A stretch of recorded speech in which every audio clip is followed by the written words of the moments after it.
Hi, this is Physics 2211, Lab 5, Choose Your Own Adventure.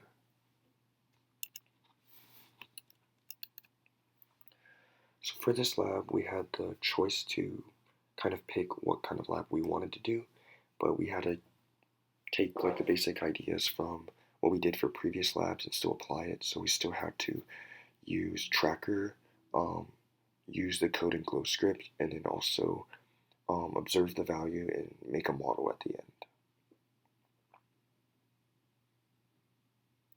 So my lab selection was the falling slinky, which asks us to model the motion of the stretch slinky drop from static equilibrium. And then the question we want to answer was, does the bottom of your model slinky stay stationary just like in the video? So here are just some basic concepts, basic introduction concepts. So just a review of Newton's first law, second law, and third law. And then keep in mind that our system is just the Earth and slinky.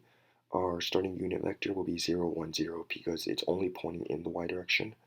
And our drag force will be in the opposite direction of the slinky because it's negative, and also it's going to act like a friction force. So here's some of our formulas and equations. So our velocity update formula, our position update formula, and our gravitational force is just going to be Fg equals negative mg because it's close to the Earth's surface. Our drag force is going to be negative b absolute value of v to the power of 2. And then here's our tracker experiment. So as the video is being played, the graph in the right, top right, you can see how it's like tracking the motion, and it's about to take a big dip down. And then the bottom values is just the numbers that are being generated in the coordinate grid system.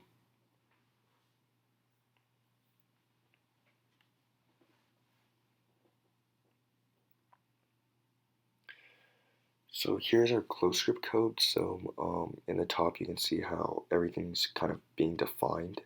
The initial positions and the area, not the areas, the masses.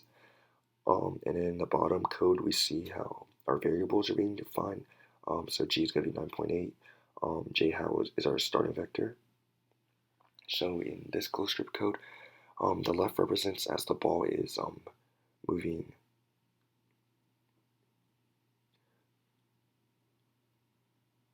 up, and then the bottom is talking about how is moving down. So basically when it's being compressed versus stretched in the video. So here are our model type graphs. So you can see that we have two. One is red and then one is blue. So the red line represents the GlowScript code, and then the blue one represents the tracker.